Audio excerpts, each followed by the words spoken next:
Hello guys, कैसे हैं आप? उम्मीद करते हैं कि आप सब खैरियत से होंगे, खुश होंगे। भाई देने जा रहे हैं सीएम टू पीएम। काफ़ी इंटरेस्टिंग वीडियो है। अगर आपको वीडियो पसंद आए तो वीडियो को लाइक और चैनल को सब्सक्राइब जरूर कर लीजिए। इस माफिया को मिट्टी में मिला देंगे। अभी मुबारक हो, हमारे लिए बजरंग बली पर्याप्त होंगे। In a dramatic turn of events, gangster Vikas Dubey, the key culprit in the murder of 8 policemen in Kanpur, was killed in an encounter this morning. शुरुआत करते हैं एक उलझे हुए सवाल से। क्या कोई इंसान एक साथ सन्यासी और मुख्यमंत्री हो सकता है? मैं आदित्यनाथ योगी ईश्वर की शपथ लेता हूँ कि मतलब जो साधु हो, भगवा पहने, मंदिर में पूजा करे, क्या वही एक स्टेट का सबसे ताकतवर नेता भी हो सकता है? पहली बार जब योगी आदित्यनाथ का नाम यूपी के सीएम के लिए उछला तो बहुतों को ये मजाक लगा था, लेकिन जब सच में कुर्सी मिली तब लोगों ने गौर करना शुरू किया कि आखिर ये बंदा है कौन। अब आते हैं सीधा टाइमलाइन पर। 5 जून 1972 उत्तराखंड के पंचूर गांव में जन्म हुआ एक लड़के का। नाम था अजय मोहन बिष्ट। हाँ, वही जो बाद में योगी आदित्यनाथ बने। पिता फॉरेस्ट रेंजर थे, 7 भाई बहनों का परिवार और बचपन से ही गुस्से वाला दिमाग। कहते हैं अगर कोई बात ठीक न लगे तो क्लास छोड़कर निकल लेते थे, लेकिन पढ़ाई में तेज थे। उन्होंने गढ़वाल यूनिवर्सिटी से मैथमेटिक्स में ग्रेजुएशन भी किया। अब यहीं से कहानी मोड़ लेती है। 1990 के आसपास जब अयोध्या आंदोलन जोरों शोरों पे था तब अजय घर छोड़कर निकल पड़े। कोई नहीं जानता था कि वो कहाँ गए हैं, लेकिन कुछ महीनों बाद सबको पता चला कि वो गोरखपुर पहुंच गए हैं, जहां पे उनके गुरु महंत अवैध नाथ रहते थे। वहीं से इनका नाथ संप्रदाय से जुड़ाव हुआ और कुछ सालों बाद अजय योगी आदित्यनाथ बन गए। किसी फिल्म जैसी कहानी लगती है ना, लेकिन ये तो सच है। 21 साल की उम्र में संन्यास लिया, परिवार से पूरी तरह नाता तोड़ा और बस एक ही लक्ष्य, समाज सेवा। महंत अवैध नाथ ने जब खुद को राजनीति से अलग किया तो 1998 में उन्होंने अपने शिष्य को गोरखपुर से चुनाव लड़वाया और योगी आदित्यनाथ जीत गए, सिर्फ 26 साल की उम्र में। अब सोचना जरा, कोई 26 साल का बंदा जो पूरी तरह से अपनी फैमिली से कटा हुआ था, राजनीति में बिल्कुल नया था, लेकिन पहली ही बार में सांसद पहुंच गया और वहीं से शुरुआत हुआ एक नया सफर। आदित्यनाथ लोकसभाया सदस्यत्वेन निर्वाचितः। न पार्टी लाइन की परवाह, न बड़े नेताओं से डर। अगर कोई बात खटकती तो सीधा विरोध करते थे, चाहे वो बीजेपी के ही कैंडिडेट क्यों ना हो। और यहीं से बनी हिंदू युवा वाहिनी, एक ऐसा संगठन जो उनके लिए लोगों से सीधा जुड़ाव बनने का जरिया बन गया। लेकिन इसी संगठन पर कई बार हिंसा फैलाने के आरोप भी लगे। विरोधियों ने कहा कि इसने पूर्वांचल में डर का माहौल बनाया है। खुद पार्टी को डर था कि कहीं ये ग्रुप अनकंट्रोल न हो जाए, लेकिन योगी इससे पीछे न हटे। उनका कहना था कि जहां पुलिस नहीं पहुंच पाती वहां हिंदू युवाओं का खड़ा होना बिल्कुल जरूरी है। इसी बयान ने उनके इमेज को और भी ज्यादा फायर ब्रांड बना दिया। किसी ने पूछा नहीं था, लेकिन लोगों ने खुद ही समझ लिया ये बंदा सीधा खेलता है। अब बीजेपी के बड़े बड़े नेता गोरखपुर आके खुद योगी जी से मिलते हैं। अटल बिहारी वाजपेयी से लेकर राजनाथ तक सब जानते थे कि ये बंदा खुद का एक अलग पावर सेंटर बना चुका है और यही बात पार्टी को टेंशन भी देती थी और बेनिफिट भी। 2007 में जब बीजेपी ने उनका टिकट काटने की कोशिश की तो पूरे गोरखपुर में बवाल मच गया। हिंदू युवा वाहिनी के वर्कर सड़कों पर उतर आए थे। पार्टी को आखिरकार पीछे हटना पड़ा और वहीं से ये बात साफ हो गया कि योगी आदित्यनाथ किसी के मोहताज नहीं है। 2014 में जब वो अपने गुरु के उत्तराधिकारी बने और गोरखनाथ मठ के हेड घोषित हुए, तब तक वो सिर्फ नेता नहीं, आध्यात्मिक अथॉरिटी भी बन चुके थे। मतलब उनके पास अब राजनीति और धर्म दोनों की ताकत थी और शायद यही कॉकटेल था जिसने उन्हें यूपी पॉलिटिक्स का सबसे डेंजरस खिलाड़ी बना दिया। अब सवाल ये था कि बीजेपी उन्हें ओपनली सपोर्ट क्यों नहीं कर रही थी। कुछ कहते हैं कि योगी का एग्रेसिव हिंदुत्व पार्टी की सॉफ्ट इमेज को डैमेज कर सकता था, लेकिन ग्राउंड रियलिटी ये थी कि योगी जी के पास खुद का अपना वोट बैंक था, खास करके पूर्वांचल में। 2017 में जब यूपी में बीजेपी को पूर्ण बहुमत मिली तो सीएम कैंडिडेट के लिए बहुत से लोगों का नाम रेस में था और योगी जी का नाम उस लिस्ट में नजर भी नहीं आ रहा था। राजनाथ सिंह, मनोज सिन्हा, दिनेश शर्मा, ये सारे के सारे नाम सीएम की रेस में थे, लेकिन फाइनल में योगी आदित्यनाथ का नाम अनाउंस हुआ और उसी दिन मीडिया में अफवाहें उड़ गई। आरएसएस का दबाव था, अमित शाह का दबाव था। मोदी नहीं चाहते थे कि योगी आदित्यनाथ सीएम बने, लेकिन जब उन्होंने सीएम पद संभाला तो सबको सौंप दिया। पहले ही दिन अवैध बूचड़खानों पर बैन, एंटी रोमियो स्क्वाड, गुटखा पान बैन और 100 घंटे काम करने की अफसरों को शपथ। ये बात तो साफ थी कि ये बंदा कुछ अलग ही पेज से खेल रहा है। सीएम बनते ही उन्होंने 36 मंत्रालय खुद के पास रखे। किसी को शक नहीं रहा कि वो एकदम कंट्रोल फ्रीक हैं, लेकिन इसी कंट्रोल की वजह से 87 लाख किसानों का कर्जा माफ हो पाया बिना किसी प्रेस कॉन्फ्रेंस, सीधे एक्शन मोड में। अब यहाँ से उनका बुलडोजर अवतार शुरू होता है। बड़ी खबर रामपुर से है, जहां अवैध निर्माण पर बुलडोजर एक्शन लिया गया। आप घर पर होंगे, लेकिन बुलडोजर ना छुट्टी पर है ना घर पर है। माफियाओं पर सीधा वार, घरों पर बुलडोजर चलना और मीडिया में नया नाम बुलडोजर बाबा। ये बिल्कुल डराने वाली इमेज थी, लेकिन जनता को पसंद आ गई। अब डर लगता है गुंडों को, ऐसे पोस्टर तक लगने लगे थे। उनकी मीडिया से तो बिल्कुल ही नहीं बनती। कई बार तो वो प्रेस वालों को भी डांट चुके हैं। सवाल पूछो, जजमेंट मत दो। कोई और नेता होता तो मफल कर देता, लेकिन योगी जी सीधे बोलते हैं, चाहे सवाल कड़वा हो या जवाब। मुस्लिम कम्युनिटी को लेकर भी उनका स्टैंड हमेशा सवालों में रहा। उनके पुराने भाषण वायरल होते रहते हैं, जैसे अगर एक हिंदू मारा गया तो वाला बयान। कुछ केस सुप्रीम कोर्ट तक पहुंचे, लेकिन बंद हो गए। और वो कभी सफाई देने वाले मूड में दिखे भी नहीं। अली और बजरंग बली वाला बयान सुनने में कैजुअल था, लेकिन उसका असर बहुत ही गहरा गया। मुबारक हो, हमारे लिए बजरंग बली पर्याप्त होंगे। इस एक लाइन ने उनकी आइडेंटिटी पॉलिटिक्स को और मजबूत किया। कुछ ने कहा योगी पोलराइजेशन कर रहे हैं, बाकी बोले कि कम से कम खुलकर बोलते तो हैं। पार्टी में उनके खिलाफ हमेशा एक साइलेंट टेंशन रही है, खासकर दिल्ली वाले नेता उन्हें थोड़ा ट्रबल मेकर मानते हैं, लेकिन उनके पास जो बेस है वो उन्हें अछूता बनाता है। बीजेपी उन्हें इग्नोर नहीं कर सकती और कंट्रोल भी नहीं कर सकती। लखनऊ में कई अफसर ऐसे हैं जो योगी जी की वर्किंग स्टाइल से परेशान रहते हैं, क्योंकि वो घुमा फिरा कर बातें नहीं करते हैं। कोई काम नहीं हुआ तो माइक उठाकर बोल देते हैं, अगर काम नहीं कर सकते तो इस्तीफा दे दो। ये टोन ब्यूरोक्रेट्स के लिए नया था। 2022 के चुनाव में जब दोबारा भारी जीत मिली तो सबसे ज्यादा जलन पार्टी के अंदर से शुरू हुई। कई बीजेपी विधायक कैमरे के पीछे बोलते पाए गए कि अब ये बंदा अनस्टॉपेबल होते जा रहा है, और यही बात शायद योगी जी को और भी फ्यूल देती है। कई रिपोर्ट्स में तो ये कहा गया कि वो मोदी के बाद बीजेपी का अगला बड़ा चेहरा बनना चाहते हैं, लेकिन उन्होंने कभी खुलकर एम्बिशन शो नहीं किया। मे भी वो जानते हैं जितना दिखाओगे उतना सिस्टम काट देगा। कभी कभी उनके अंदर एक रिबेल भी दिखता है, जैसे जब सीएए के दौरान दिल्ली जल रही थी तब उन्होंने कहा जो पत्थर चलाएगा उसे ईंट से जवाब मिलेगा। ये डायलॉग एक तरफ उनकी इमेज को स्ट्रॉन्ग बनाता है, लेकिन दूसरे पर सेक्युलर लोगों को खटकता भी है। एक सीनियर जर्नलिस्ट ने लिखा कि योगी बीजेपी में बीजेपी नहीं है। उनका मतलब ये था कि वो पार्टी के दायरे में नहीं आते और ना ही उसकी मर्यादा में चलते हैं। वो अपना रास्ता खुद बनाते हैं, चाहे वो कंट्रोवर्शियल हो या फिर रिस्की।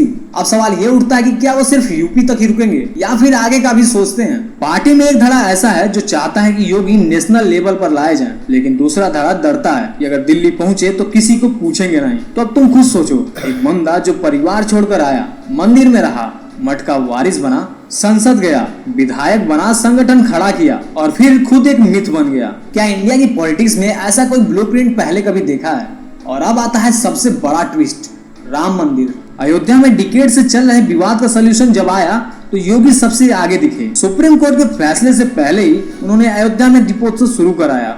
सरयू नदी के किनारे हजारों दीप जलाए और पूरे शहर को भगवा रंग में डुबा दिया। कुछ लोग बोले ये कल्चर है, कुछ बोले ये पॉलिटिक्स है, लेकिन योगी जी को फर्क नहीं पड़ा। उन्होंने 2019 में खुलकर कहा अब अयोध्या सिर्फ विवाद नहीं, विश्वास का प्रतीक है। और जब फाउंडेशन स्टोन रखा गया तो वो मंच पर पीएम के साथ बराबर के सीट पर थे। सिंबोलिज्म की बात करें तो इससे बड़ा कुछ नहीं था। एक और चीज जो योगी जी को सबसे अलग बनाती है वो है उनका साइलेंस। वो रेयरली ही कोई इंटरव्यू देते हैं, लेकिन जब देते हैं तो हेडलाइंस बन जाती हैं। कोई पीआर मशीनरी नहीं, कोई ट्विटर ड्रामा नहीं, बस एकदम सीधा स्क्रिप्टलेस बोलना। यही रॉनेस शायद उन्हें रिलेटेबल बनाता है अपने सपोर्टर्स के लिए। और अब 2026 से करीब आते आते ये भी स्प्रिंग चालू हो गई है कि क्या योगी अब अगले पीएम होने वाले हैं। बीजेपी ओपनली इस पर कुछ नहीं कहती, लेकिन अंदर खाने हर पावर सर्किल इस बात पर बात करता है। कुछ लोग डरते हैं तो कुछ लोग सपोर्ट कर रहे हैं, लेकिन सब मानते हैं कि अगर सिस्टम को कोई झटका दे सकता है तो योगी ही है। तो अब जब अगली बार तुम उन्हें टीवी पर देखो या उनकी हेडलाइंस पढ़ो तो सिर्फ भगवा कपड़े भी मत देखना।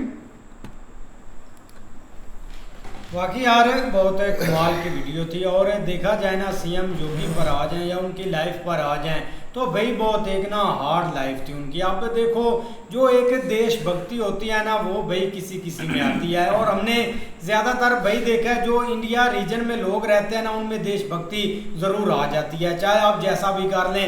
अब अगस्त का महीना चल रहा है, हम देखेंगे हिस्ट्री पर भी वीडियोज़, लेकिन जो एक देशभक्ति है ना वो भाई इंडिया से ज़रूर जाती है। अब जितनी भी मतलब कि पहले पाकिस्तान भी नहीं बना था, पाकिस्तान इंडिया सब ये एक मिक्स थे भाई, तब उन्होंने एक आज़ादी ली थी। ये तो बात की बात है, पाकिस्तान अलग हो गया, सारी चीज़ें चलती रही, लेकिन जो उधर देशभक्त निकले हैं ना वो भाई उन्होंने कमाल करके दिखाया। उन्होंने एक अकेले होकर भाई लड़ा है, और जिसमें कितने फाइटर भाई आते हैं, हमें अनगिनत एक नाम है, हमें तो चंद नाम भाई सिखाए गए हैं, देशभक्त नहीं, भगत सिंह या इन नामों में एक ज़रूर रहते हैं। लेकिन इनमें अभी की बात करें ना तो 2 मॉडर्न नाम आपको ज़रूर मिलेंगे। अब पीएम मोदी पर आ जाए तो भाई जब वो छोटे थे ना, वो देखते थे कि देश में क्या कुछ चल रहा है, तो उनके अंदर एक देशभक्ति है कि यार मैं कुछ देश के लिए करूं।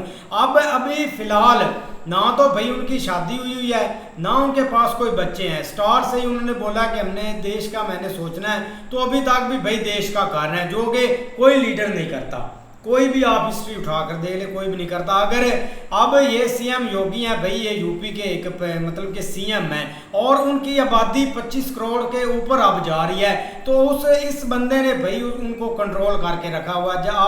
जब ये स्टेट में थे ना, अभी जिस स्टेट में ये सीएम है, तो भाई उधर एक पूरा एक कंट्रोल है। यहाँ तक कि मुझे लगता है कि उधर इन्होंने दुबई बना दिया है, उधर लड़कियां 2 बजे भी सड़क पर चल सकती है, कोई इशू नहीं है भाई, गोली मार देते हैं, चोरी का तो नामो निशान ही नहीं है। अब आपको पता है आपके कराची में टॉप लेवल की अभी भी चोरी होती है, सारे गैंगस्टर उधर हैं। और हाँ तक के कुछ दौर था अल्ताफ हुसैन का, हमने देखा था भाई एक मतलब के बोरियों में लोगों की लाशें मिलती थी, तो कोई कंट्रोल नहीं हुआ भाई। बड़े बड़े ताकतवर उधर लीडर हमने भेजे भी हैं, लेकिन अभी तक भी कंट्रोल नहीं हुआ। और ये बंदा भाई इसने भी ऐसा सोचा कि मैंने अपने देश के लिए कुछ करना है। अब बचपन से ही भाई वो एक वनवास जी रहे थे और बचपन में ही उन्होंने घर बार छोड़कर भाई देश की खिदमत करना स्टार्ट कर दी।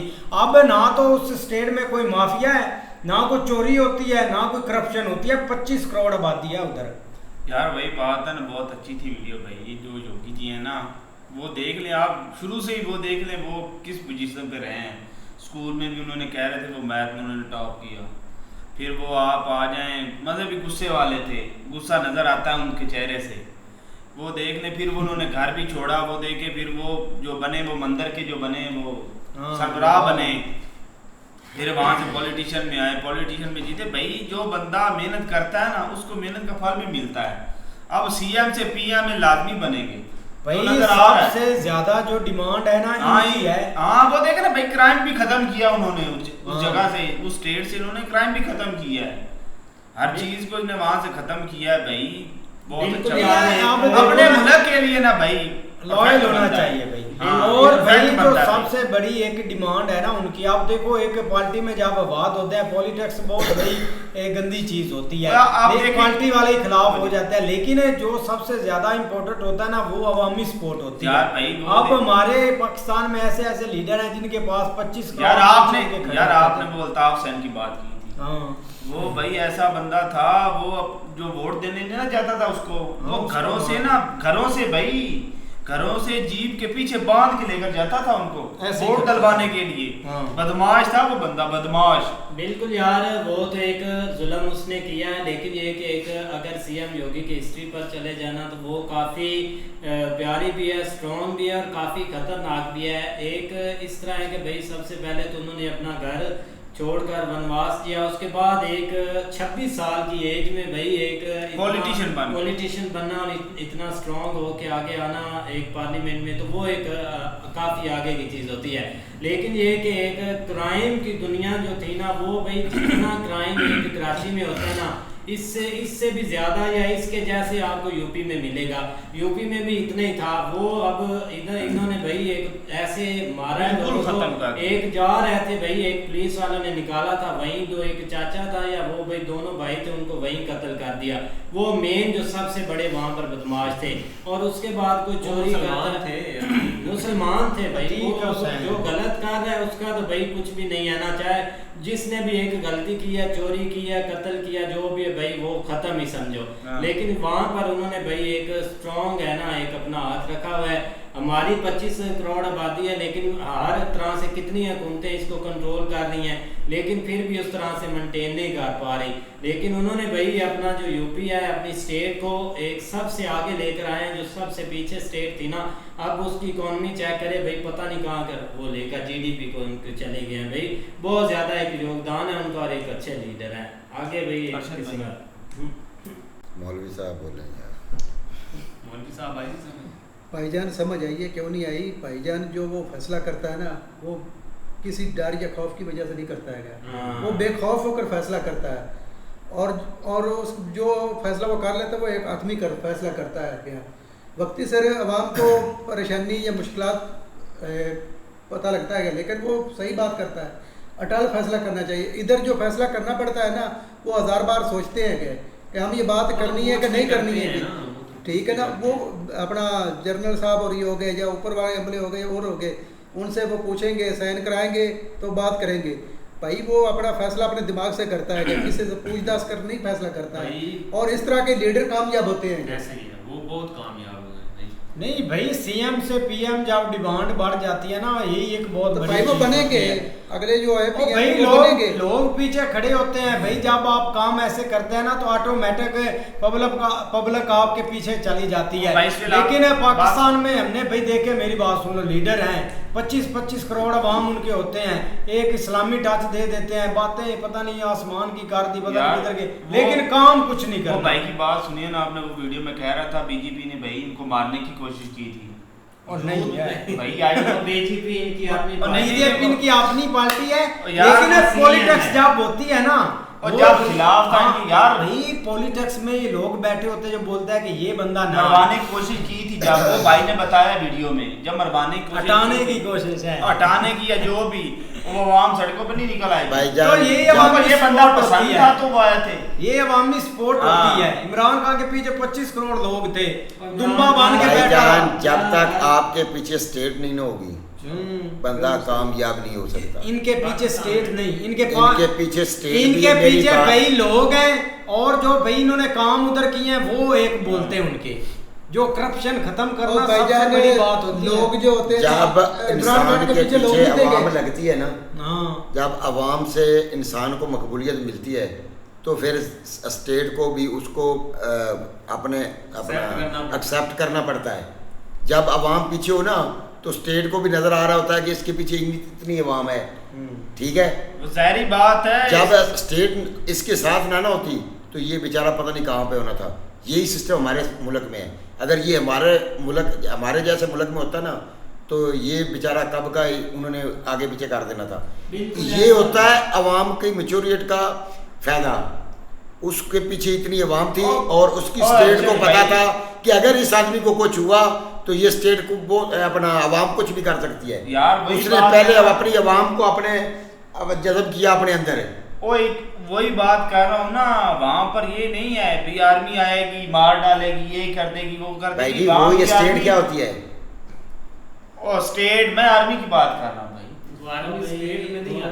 और भाई ये दोनों कंफ्यूज है अरशद भाई। जैसी बात करना है, स्टेट वो होती है, आपके अदारे होते हैं जिन्होंने हर चीज कंट्रोल करनी होती है। लेकिन इधर इधर जो स्टेट है ना, उनके पास जो उधर की आर्मी है ना, उनके पास मुल्क नहीं ना, वो मुल्क चला रहे हैं। उधर अफसर बैठे हुए हैं हर महकमे में, हर चीज में, हर स्टेट में उनका अलग चला रहे हैं मुल्क। इधर भाई हमारे फैसले होते हैं ऊपर लेवल का। इधर कोई पढ़ा लिखा बंदा इधर फैसला नहीं कर सकता, पर्ची से हटकर भी इधर कोई बंदा फैसला नहीं कर सकता। लेकिन आप इधर किसी के पास अगर अवाम भी किसी को सपोर्ट कर रही है तो अवाम का भी भाई फायदा को नहीं होता। अवाम के पास सबसे ज्यादा पावर होती है वोट की। वो वोट भाई हमारा पाकिस्तान ही नहीं है यहाँ पे। अब उनके पीछे 4 बंदे लगे हुए हैं, वो भाई इसलिए सपोर्ट करते हैं और आपने फैसले भी मनवा लेते हैं। ये बात होती है यार। देखो ना, मेरी बात सुनो, आप अपने ही आप हिसाब लगा ले। पाकिस्तान के अंदर कोई मोटे 2 से 3 मसले ऐसे हैं। एक बेरोजगारी है, एक बहुत बड़ा मसला है। उसके अलावा रूल ऑफ लॉ यहाँ पे बिल्कुल भी नहीं है। यही है ना कि एक कानून की हुक्मरानी, एक जो माड़ा बंदा है उसकी भी ऊपर जाके भाई सुनी जाए, अगर उसके साथ भी ज्यादती होती है तो ये 2-4 मसाइल जो है ना, ये कॉमन है हमारे वहाँ पे। जिस स्टेट के वो यूपी के बने हैं ना जाके चीफ मिनिस्टर, और ये सेकंड टर्म अब उनकी जा रही। पहले 5 साल उन्होंने की है, फिर लोगों ने उनको इलेक्ट किया, अब वो दोबारा इसी टर्म में जा रहे हैं और आगे उनकी आवाज़ें आ रही हैं कि वो पीएम बनेंगे। वहाँ पे सबसे बड़ा मसला था भाई एक लॉ एंड ऑर्डर का। लॉ एंड ऑर्डर का ऐसे था कि जो मतलब वहाँ पे मुस्लिम कम्युनिटी भी रहती थी, हिंदू कम्युनिटी भी रहती थी, लेकिन वो जो थे ना मुस्लिम कम्युनिटी, वो बहुत एक हाई लेवल पे चले गया था। मतलब ये कि क्राइम की दुनिया आप कह लें या एक टारगेटेड किलिंग कह लें, जिस तरह MQM वाले करते थे, तो वो चीज़ कोई बंदा उनको हाथ नहीं लगाता था। तो ये जब आए हैं ना भाई, और खासकर जो एक उन्होंने गैर कानूनी कब्जे वहाँ पे किए हुए थे, ये आए हैं, इन्होंने आके भाई हर चीज़ को सेट किया है। इन्होंने जैसे भी चाहे आप वो मतलब एक अलग बात है, इन्होंने कैसे उनको कंट्रोल किया, मीन टू से कि कोई बंदा ऊपर वाला बचे ही नहीं है। तो जैसे ऊपर वाले खत्म हुए, साथ नीचे वाले वो डर गया कि भाई अब हमने भी नहीं बचना, तो वो सारे सहम गए। ये एक था उनका लॉ और ऑर्डर। और अभी भी आप देख लें इन्होंने 1 ट्रिलियन के ऊपर अपनी इकोनॉमी लेके चले गए। एक इस दफ़ा जो स्टेट है ना वो सबसे ज़्यादा तेज़ी से इनकी तरक्की कर रही थी, मे भी कोई और है, लेकिन जो 2024 में हमने देखा था ना 1 ट्रिलियन पे ये लेके चले गए अपनी GDP जो भी इनकी है। लेकिन आज भाई लोग उनको भाई पसंद करते हैं। आप उनके मतलब उधर स्टेट में जाएँ तो एक अयोध्या एक मेन सिटी है, वहाँ पर उन्होंने एक ऐसी डेवलपमेंट की है भाई, अच्छी ट्रेनें चलाई हैं, और उसके अलावा अच्छे वहाँ पे जो रेलवे स्टेशन है वो बनाया है, और उसके अलावा मेट्रो वगैरह एवरीथिंग के ऊपर उन्होंने भी फोकस किया है। और आज देख लो कि लोग उनसे ये डिमांड कर रहे हैं कि भाई वो एक दूसरा आगे आके PM भी बने। तो ज़ाहिर बात है जब बंदा एक आज़ाद होगा, हमारे और उधर के ज़मीन आसमान का फ़र्क है। हमारे तो भी बेचारा एक ब्यूरोक्रेसी का अफसर भी लग जाए ना तो उसको पहले एक साइन करवाए जाते हैं कि भाई जो हमने कहना आपने वो करना है। ये ब्यूरोक्रेसी का जो अफसर होता है जो मतलब ये इधर हम जो डिप्टी कमिश्नर जिनको बोलते हैं, ये जो इधर होते हैं बड़े इधर अदारों में होते हैं, जो मतलब ये जो ज़िली इंतज़ामिया होती है जिनको बोलते हैं, जो ज़िले के अंदर होते हैं, तो उनसे भी एक रिटर्न लिए जाए। तो CM तो PM वो बड़ी दूर की चीज़ है जिन्होंने मतलब गारंटियाँ देनी होती है, तो वहाँ ये चीज़ नहीं है। उन्होंने भाई एक अपनी अवामी सपोर्ट जो अवाम की नब्ज़ थी उसके मुताबिक उन्होंने काम किए, और आज लोग उनको पसंद भी करते हैं। बाकी यार बहुत अच्छी वीडियो थी। अगर आपको वीडियो पसंद आए तो लाइक और सब्सक्राइब चैनल को ज़रूर कर दीजिए।